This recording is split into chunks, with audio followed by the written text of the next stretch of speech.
Hey everyone, ready to unlock some serious brain power? Always. Today we're diving deep into E.J. Gould's The Invocation of Presence. Oh, cool. So if you've ever felt like life is just kind of, whizzing by, Yeah, this one's for you. I like it.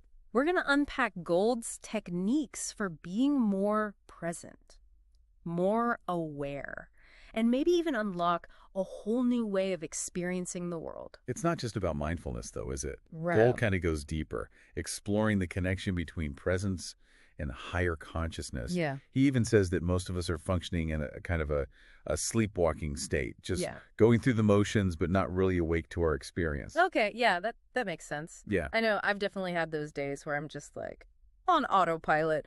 But how do we wake up from that? Does Yeah. Gold offer any practical advice? he does. One technique that really stands out is the 2-minute idiot exercise. Okay. Now, before you just dismiss it because of the name, Yeah, the name's a little... it's actually quite brilliant. You simply divide your attention. Okay. Half focused on your surroundings and the other half on sensing your own presence. So I'm literally just sitting there like trying to be aware of myself being aware. Yeah. Is that harder than it... It's catching on quickly. And yes, it's surprisingly challenging. You see, most of us are so used to being bombarded by external stimuli Right. that even 2 minutes of focused attention Yeah. can feel impossible. Now that you mention it, Yeah. I do find myself constantly checking my phone, getting distracted by noises, my mind just racing from one thought to the next. It's like, I can't just be still. Exactly. Yeah. And that's precisely what this exercise reveals, how much we're identified with those external stimuli. Yeah. Gold argues that this constant distraction prevents us from accessing a deeper level of awareness, what he calls the unveiled vision. The unveiled vision. What's that all about? It's his term for the shift in perception that happens when you achieve true presence. Colors become more intense, everything feels interconnected, and there's this heightened sense of aliveness. Think of it like those rare moments when you're completely absorbed in an activity Yeah. and time seems to stand still. Okay, I'm starting to see how this all ties together. But let's be honest. Yeah. Most of us don't have time to just sit around meditating all day. Right. How can we cultivate this unveiled vision in the midst of our busy lives? That's where the concept of force comes in. Now, don't worry. This isn't about brute strength. Gold uses force to describe focused intention, Okay. that willpower we need to repeatedly bring ourselves back to the present moment. He compares it to mastering any skill, like playing an instrument, learning a language, even training for a marathon. So we're talking about building a mental muscle, essentially. Precisely. And just like with physical training, consistency is key. Yeah. We can't expect to become masters of presence overnight. It takes effort, discipline, and a willingness to embrace those moments when our minds wander and gently guide them back. This is starting to sound like a mental workout. Yeah. But wouldn't it get exhausting, constantly having to monitor your thoughts and resist distractions? You'd think so. Yeah. But Gold actually suggests the opposite. Really? He talks about achieving a second wind in consciousness, similar to that burst of energy you get when you push past physical fatigue. So instead of draining our energy, focusing on presence actually gives us more. Now, that's the idea. I'm intrigued, but how exactly do we tap into that second wind? Well, according to Gold, it's not about suppressing our emotions, even the negative ones. Oh, interesting. In fact, he sees them as potential fuel for reaching that second wind of consciousness. That's interesting. We usually think of negative emotions as something to avoid or get rid of. How could they possibly be helpful? That's where Gold's approach gets really unique. Okay. He suggests that feelings like remorse, frustration, or even guilt can actually be used to our advantage. He calls them remembering factors, triggers that remind us to invoke presence. So instead of pushing those feelings away, we can use them as a signal to become more present. Exactly. I'm starting to see how this could be a powerful tool for self-development, but wouldn't that be a bit like, wallowing in negativity? Not at all. It's not about dwelling on negative emotions, but rather recognizing them as opportunities to shift our awareness. Okay. Think of it this way. You stub your toe, and that jolt of pain instantly brings you into the present moment, right? You're right. In that moment, all I'm thinking about is my throbbing toe. But how do I translate that to, say, feeling frustrated at work? That's the beauty of this approach. Okay. You're not trying to change the feeling itself, Right. but rather your relationship to it. When that frustration arises, instead of letting it take over, You can use it as a cue to step back and observe your thoughts and sensations.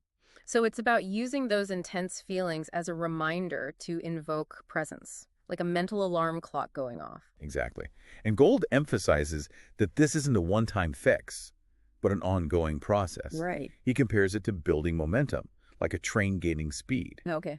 Each time we use a negative emotion as a remembering factor, we're adding fuel to that engine, making it easier to access that second wind of presence. Okay, this is starting to make a lot of sense. Good. So we've got these remembering factors, this idea of building momentum, and the potential for tapping into a whole new level of awareness. But I'm still wondering, how do we find these triggers in our everyday lives? Yeah.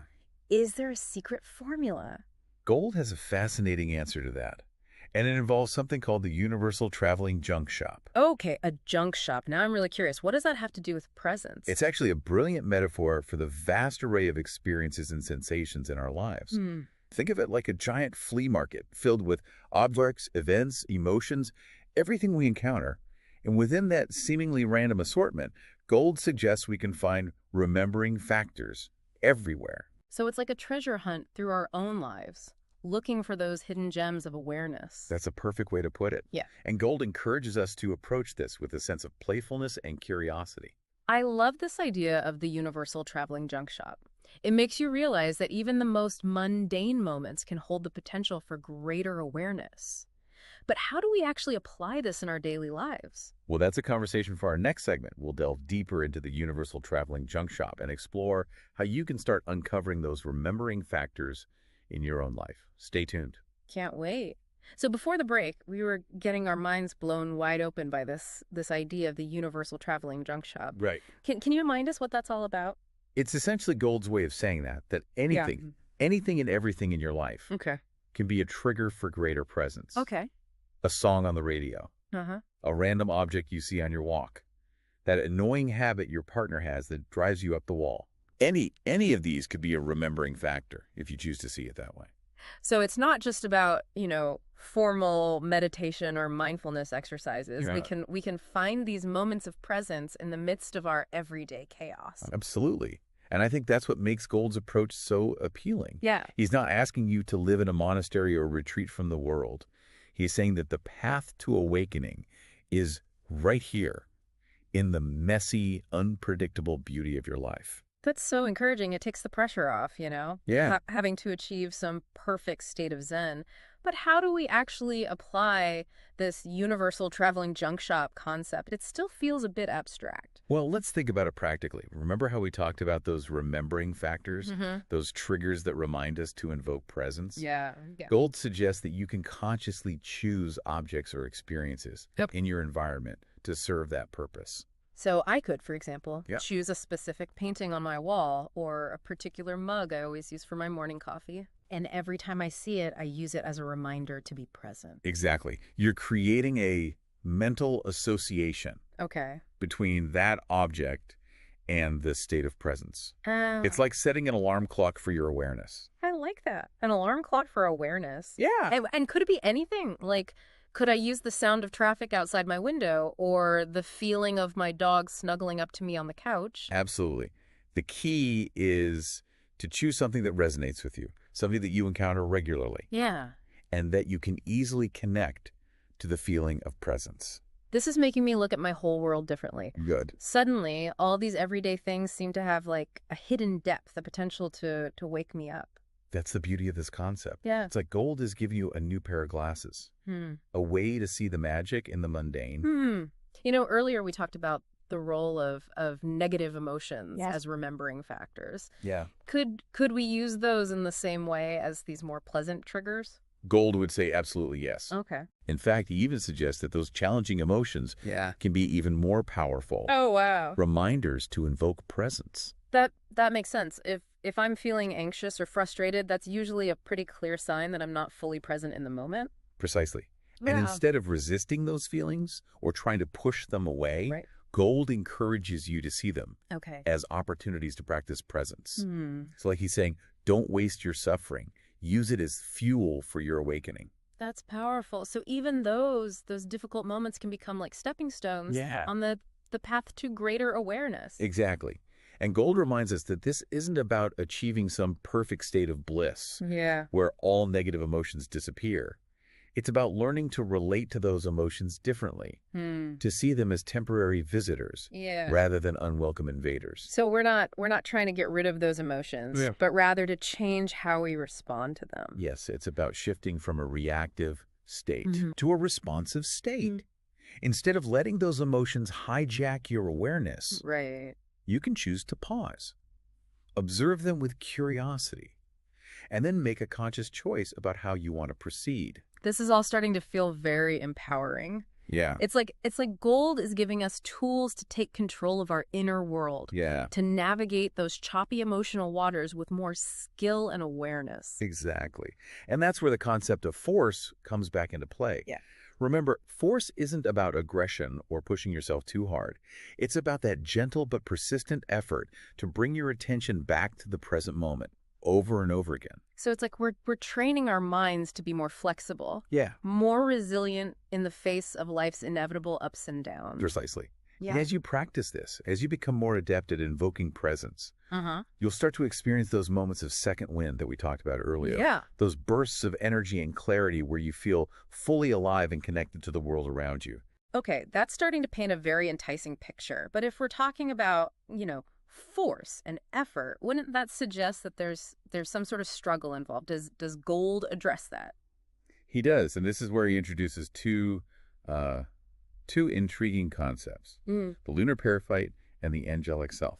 Lunar Parasite, angelic self, those sound like characters from a fantasy novel. What are they exactly? Think of them as metaphors for the two opposing forces within each of us. The lunar parasite represents our lower nature, Okay. those impulses and desires that keep us trapped in these cycles of negativity, distraction, and self-doubt. Yeah. It's that voice in your head that says, you're not good enough, or why even bother? Okay, I think we all know that voice pretty well. What about the angelic self? The angelic self, on the other hand, is your higher potential, that part of you that yearns for growth, connection, Yeah. and greater awareness. It's the voice that whispers, you are capable of amazing things and don't give up on your dreams. So it's like an internal battle. Between these two forces and the choices we make kind of determine which one gets stronger. That's a great way to put it. And Gold suggests that by consciously choosing to invoke presence, Okay. by using those remembering factors and cultivating that force of attention, Yeah. you're essentially choosing to feed your angelic self and starve your lunar parasite. That's a powerful image. So it's not just about personal growth. It's No. about choosing which aspect of ourselves we want to empower. Exactly. And Gold argues that this choice has ripple effects that extend far beyond our individual lives. He believes that by cultivating presence, Yeah. we're contributing to a larger shift in consciousness, creating a world that's more awake, more compassionate, more connected. This is really inspiring. Yeah. But I have to admit, it also feels like a lot of work. How do we even begin to tackle something as big as shifting global consciousness? Well, as with any journey, the first step is simply to begin. Start with yourself. Explore these concepts. Experiment with the techniques. And most importantly, be patient with yourself. Yeah. There's no finish line in this race. It's about the ongoing process of awakening. That makes sense. Small steps, consistent effort, and a whole lot of self-compassion. Yeah. That seems like a much more manageable approach. But I'm still curious to hear more about how this individual transformation connects to the larger picture of global change. Is that something Gold delves into? He does, and it's something we'll explore more in depth after the break. We're back. And ready to kind of continue exploring this idea of individual transformation leading to a larger shift in consciousness. Yeah? Did Gold really suggest that something as simple as, paying attention could have such a profound impact on the world? He did. And it might sound a little far-fetched at first, Yeah. but if you think about it, it makes a lot of sense. Okay. Imagine a world where everyone was just a little more present, Yeah. a little more aware of their thoughts and actions. Right. And the impact they have on others. Yeah. Wouldn't that inevitably lead to a more harmonious and compassionate society? I see what you mean. It's like the ripple effect. You Right. know, a small change in one person can create waves that spread outwards, influencing the people around them. Exactly. And one of the key principles he emphasizes is discipline. Hmm. He uses the analogy of a factory worker Right. who shows up every day, ready to do their job, Right. regardless of how they're feeling or what challenges they're facing. It's about making a commitment to the practice, Yeah. to showing up consistently, Right. even when you don't feel like it. That makes sense. It's easy to get excited about these ideas, Yeah. but the real test is whether we can integrate them into our daily lives, make them a part of our routine. Absolutely. And Gold acknowledges that this isn't always easy. Right. There will be days when you feel resistant, when those distractions feel overwhelming, Yeah. when that lunar parasite starts whispering doubts in your ear. Ugh.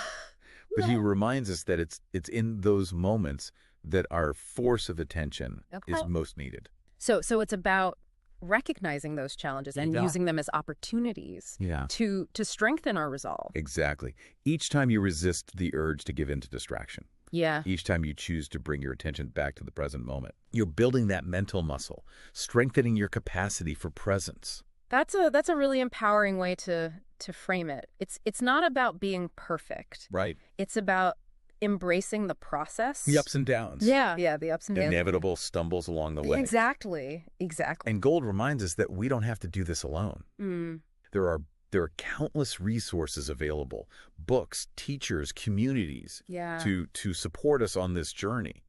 He even suggests that simply reading his book Okay. and reflecting on these concepts can plant seeds of awareness Right. that will continue to grow over time. You know, throughout this deep dive, Yeah. we've explored so many fascinating concepts. The phenomenal veil, Yeah. the 2-minute idiot exercise, remembering factors, Right. the lunar parasite and angelic self. It's almost overwhelming in a good way. Good. But if you had to distill it down to one key takeaway, Hmm. what would it be? I think it would be this. The power of presence is available to each and every one of us. Mm-hmm. It's not some mystical ability reserved for monks or gurus. It's a skill we can all cultivate Yeah. through practice and intention. And the rewards are immense.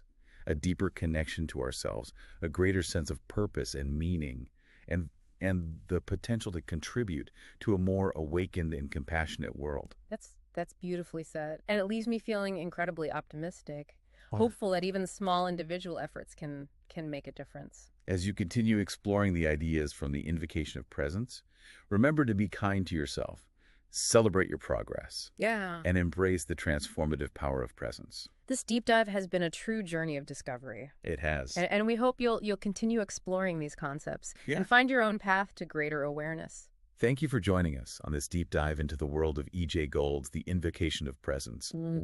We hope it sparked your curiosity and inspired you to discover the transformative power of presence in your own life. Remember, the journey to awakening is ongoing. Keep seeking, keep questioning, and keep diving deep. Until next time.